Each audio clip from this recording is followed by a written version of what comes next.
नमस्कार, अपना प्रदेश उत्तर प्रदेश उत्तराखंड देख रहे हैं आप। मैं हूं आपके साथ पूजा मोहन पांडे। सम्राट पृथ्वीराज, इस फिल्म को उत्तर प्रदेश में टैक्स फ्री कर दिया गया है। क्यों कर दिया गया है वो भी समझ लीजिए। आज स्क्रीनिंग हुई थी यूपी में पृथ्वीराज चौहान फिल्म की, और उसके बाद तमाम कैबिनेट मंत्रियों ने ये पिक्चर देखी। पिक्चर देखने के बाद उसको इतिहास से जुड़ा हुआ पाया गया, और इसके बाद योगी आदित्यनाथ जो सूबे के मुखिया, उन्होंने निर्णय ये लिया है कि चूंकि इस इतिहास की जानकारी हर बच्चे को होनी चाहिए, हर बड़े को होनी चाहिए, इसलिए इस फिल्म को उत्तर प्रदेश के अंदर टैक्स फ्री कर दिया गया है। कला अपने आप में एक प्रतिभा होती है, ये कहते नजर आए हैं योगी आदित्यनाथ, और उन्होंने पृथ्वीराज मूवी को टैक्स फ्री कर दिया। आपको बता दें, इससे पहले मणिकर्णिका मूवी जो कि झांसी की रानी पर बनी हुई थी, उसको भी उत्तर प्रदेश में टैक्स फ्री किया गया था। सम्राट पृथ्वीराज का एक यहाँ पर अभी ये फिल्म रिलीज नहीं हुई है, लेकिन उसका एक शो यहाँ पर देखा है।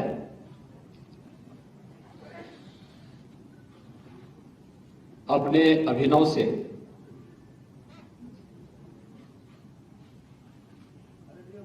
प्रख्यात अभिनेता श्री अक्षय कुमार जी ने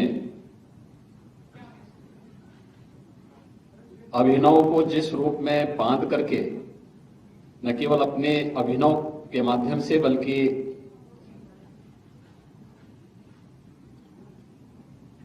भारत के अतीत को जोड़ करके जिस एक फिल्म को हम सबके सामने आजादी के अमृत महोत्सव वर्ष में प्रस्तुत किया है, मैं इसके लिए इस फिल्म के जो निर्देशक हैं अक्षय कुमार जी को, चंद्रप्रकाश द्विवेदी जी को, अभिनेत्री सुश्री मानसी छिल्लर जी को और सभी कलाकारों का हृदय से अभिनंदन करता हूं। अब पक्ष की तरफ से कोई एक्टिविटी हो और विपक्ष हमलावर ना हो, ऐसा हो ही नहीं सकता। विपक्ष यानी कि सपा अध्यक्ष अखिलेश यादव ने ट्वीट करते हुए पृथ्वीराज चौहान मूवी को टैक्स फ्री करने पर ट्वीट किया है। ऐतिहासिक फिल्म देखने के बाद कैबिनेट से आग्रह है कि उत्तर प्रदेश की वर्तमान हालातों को भी देखें। इतिहास के आटे से वर्तमान की रोटी नहीं बन सकती है।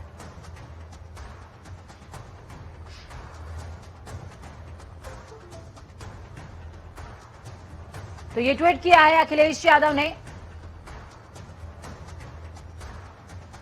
ऐतिहासिक फिल्म देखने के बाद कैबिनेट से मैं आग्रह करता हूं कि वर्तमान जो उत्तर प्रदेश की स्थिति है उसको भी देखने का काम करें।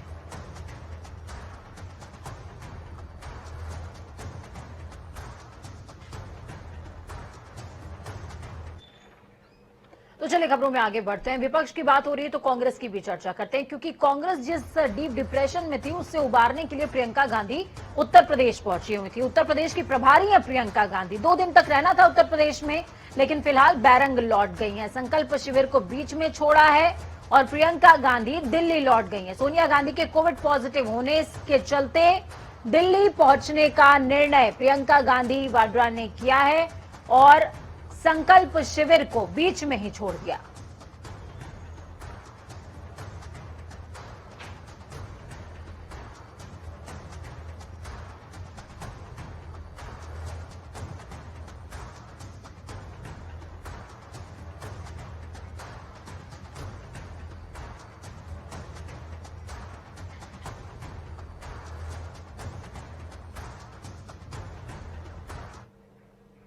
तो चलिए खबरों में आगे बढ़ेंगे। आपको बताते हैं कि लखनऊ में 3 जून यानी कि कल होने वाली ब्रेकिंग सेरेमनी की तैयारियां जोरों शोरों से चल रही हैं।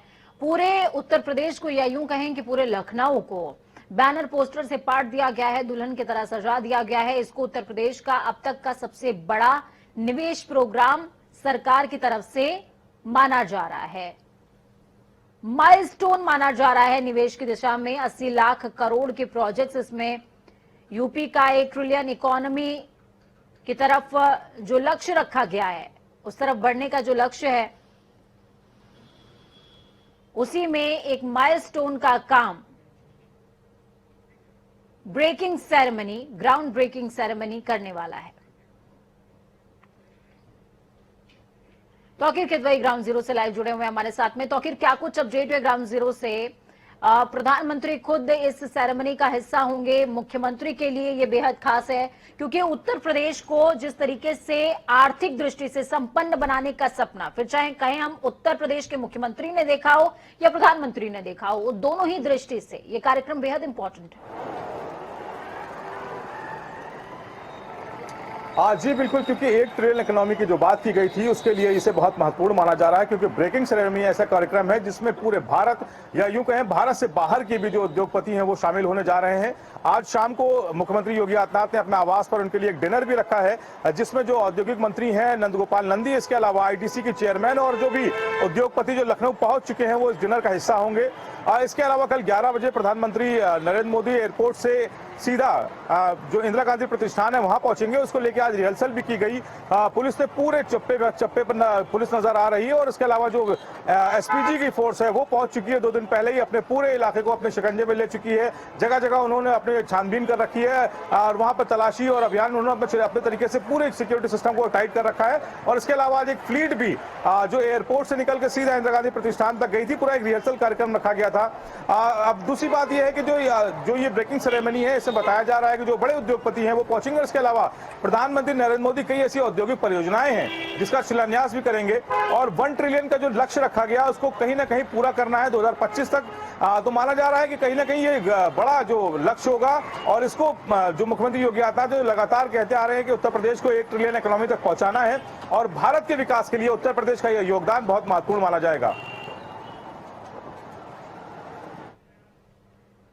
तो वहीं आपको बता दें कि लखनऊ इस समय कहीं ना कहीं सबकी निगाहें लखनऊ पर इस समय जमी हुई हैं क्योंकि माइलस्टोन की तरह इस सेरेमनी को देखा जा रहा है। बहुत शुक्रिया तौकीर हमारे साथ जुड़ने के लिए, हम जानकारी ग्राउंड जीरो से साझा करने के लिए। रुक कानपुर का करते हैं क्योंकि कानपुर भी बेहद इंपॉर्टेंट है। क्यों है इंपॉर्टेंट वो समझ लीजिए।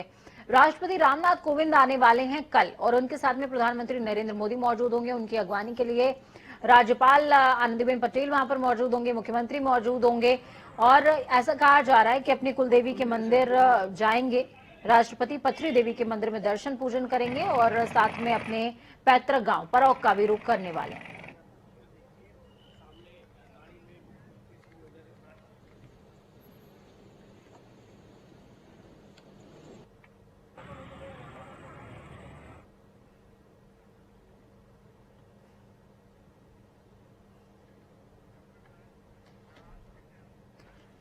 तो वहीं दूसरी तरफ उत्तर प्रदेश में विधान परिषद की 13 सीटों पर चुनाव होना सुनिश्चित हुआ है और चुनावों के लिए नामांकन की प्रक्रिया आज से तेज हो चुकी है। आपको बता दें कि ये प्रक्रिया बेहद खास होने वाली है जिसमें तमाम जो प्रत्याशी हैं, फिर चाहे वो सत्ता पक्ष हो या फिर विपक्ष, दोनों की तरफ से नामांकन दाखिल करेंगे। नामांकन दाखिल करने के बाद आगे बढ़ते हुए भी नजर आएंगे। तो उत्तर प्रदेश में विधान परिषद की 13 सीटों पर चुनाव होने हैं।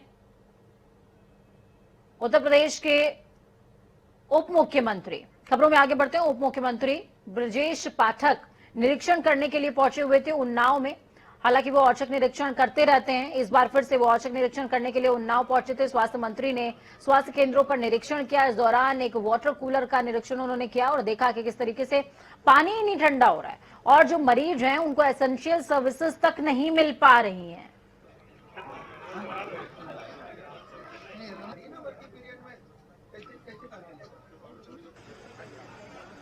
तो उन्नाव के नवाबगंज सामुदायिक स्वास्थ्य केंद्र पर पहुंचकर डॉक्टर्स की कार्यशैली और जन स्वास्थ्य सुविधाओं के बारे में पड़ताल की है। डिप्टी सीएम ब्रजेश पाठक अचानक से बिना सुरक्षा के नवाबगंज सीएचसी पहुंच गए। थोड़ी देर बाद उनके पीछे कमांडो और सुरक्षा दस्ते के पहुंचने पर लोगों ने जाना कि अस्पताल में स्वास्थ्य मंत्री आ गए। पाठक ने वहां मौजूद प्रभारी से डॉक्टरों की उपस्थिति के बारे में पड़ताल करी। मंत्री ने रजिस्टर खोलकर उसमें बारी बारी से डॉक्टरों के बारे में पूछना शुरू किया, जिसके बाद एक एक डॉक्टर के बारे में पूछने पर पता चला कि वो टीम के साथ फील्ड में गए हुए हैं। ये जानने पर डिप्टी सीएम ने संबंधित गांव के प्रधान को फोन करके ये पता लगाने को कहा कि डॉक्टर किस जगह पर हैं। उन्होंने निर्देश देते हुए कहा कि डॉक्टर जहां कहीं भी हो उनकी लोकेशन भेजी जाए।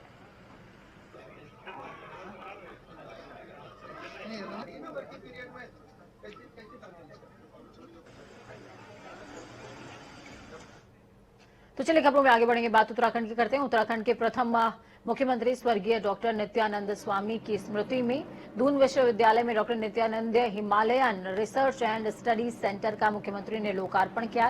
कार्यक्रम में प्रदेश भर से बुद्धिजीवियों ने शिरकत करी। इस मौके पर मुख्यमंत्री ने कहा कि राज्य गठन और हिमालय पर शोध में नित्यानंद स्वामी की अहम भूमिका रही है। वहीं दून विश्वविद्यालय के कुलपति सुरेखा डंगवाल ने कहा कि आज हमारे विश्वविद्यालय के लिए बहुत ही बड़ा दिन है। आपको बता दें कि इस शोध केंद्र में एक बहुत बड़ा ऑडिटोरियम, क्लासरूम और हिमालय म्यूजियम के लिए स्थान है और इसके साथ ही इस शोध केंद्र में महिला वैज्ञानिकों को बढ़ावा जरूर मिलेगा।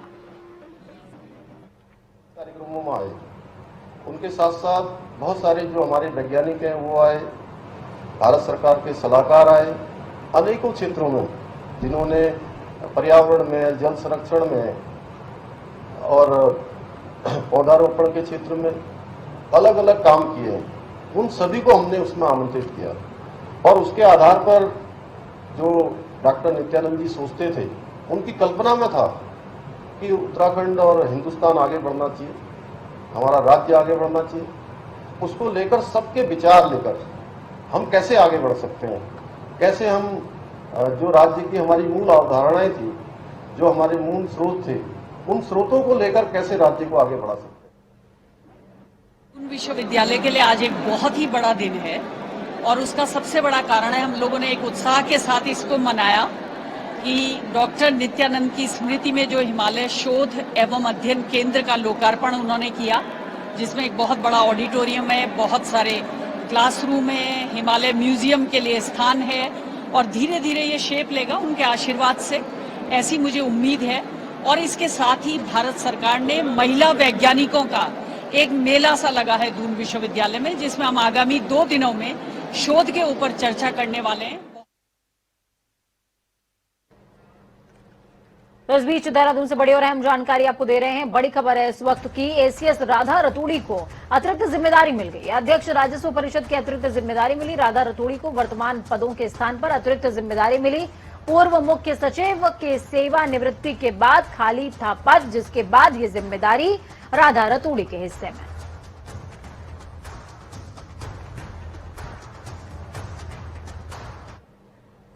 इकतीस मई को मतदान के बाद 3 जून को यानी कि कल चंपावत उपचुनाव की मतगणना होगी। मुख्यमंत्री पुष्कर सिंह धामी यहां से बीजेपी प्रत्याशी, ऐसे में चंपावत उपचुनाव प्रमुख चुनाव बन गया है। वहीं सरकार में कैबिनेट मंत्री गणेश जोशी चुनावी नतीजों से पहले ही बड़ी जीत का दावा कर रहे हैं। मंत्री गणेश जोशी का कहना है कि मुख्यमंत्री पुष्कर सिंह धामी की जीत पक्की है, लेकिन जो जीत होगी वो बम्पर वोटों से होगी। जो दृश्य मुझे दिखाई दे रहा है कि कांग्रेस की जमानत जब्त होने वाली है और आप कांग्रेस की प्रत्याशी का आपने बयान भी देख रहे होगा कि मैं कांग्रेस चुनाव नहीं लड़ी, मैं अकेली चुनाव लड़ी। उस बात का हताशा को दिखाता है कि वहां पर कांग्रेस की क्या हल होने वाला है।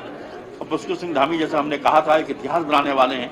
जो बहुणा जी ने का जो था 39,000 कुछ वोटों का जो रिकॉर्ड था, उसको धामी जी तोड़ने वाले हैं। ये तो हल्द्वानी से बड़ी खबर, अहम जानकारी। मुख्यमंत्री धामी के हल्द्वानी दौरे का विरोध हो रहा है। यूथ कांग्रेस कार्यकर्ताओं ने विरोध किया है। प्रदर्शन तिकोनिया चौराहे पर, कार्यकर्ताओं को पुलिस ने गिरफ्तार भी कर लिया। विरोध के दौरान कार्यकर्ताओं ने जमकर नारेबाजी करी, लेकिन तस्वीरें आपको दिखा रही हैं। तस्वीरें बेहद विभत्स हैं, जिसमें तिकोनिया चौराहे पर यूथ कांग्रेस के तमाम जो कार्यकर्ता थे वो प्रदर्शन करते नजर आ रहे थे और विरोध हो रहा है कि हल्द्वानी का दौरा मुख्यमंत्री को नहीं करना चाहिए।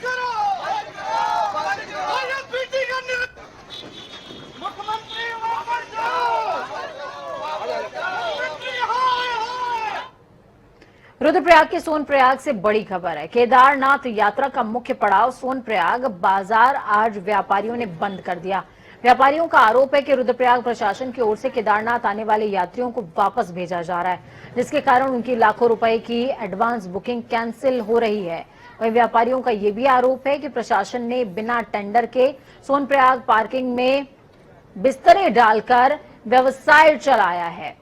व्यापारियों का यह भी कहना है कि जब तक प्रशासन व्यवस्थाओं को ठीक नहीं करता, तब तक सोनप्रयाग बाजार ऐसे ही बंद रहेगा।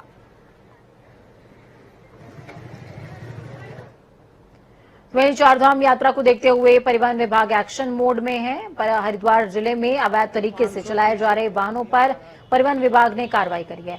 निजी वाहनों के व्यावसायिक उपयोग पर कानूनी रोक है। इसके बाद भी हरिद्वार में निजी वाहनों का व्यावसायिक वाहनों के तौर पर बेरोक टोक उपयोग हो रहा है, जबकि ऐसा करने वालों पर आर्थिक जुर्माने का प्रावधान है। वाहन मालिक अपने निजी वाहन को चारधाम यात्रा में उपयोग कर रहे हैं, जिसकी शिकायत लगातार बार परिवहन विभाग को मिल रही थी, जिसके बाद आज हरिद्वार परिवहन विभाग ने कई वाहनों के चालान काटे, उन्हें सील भी किया।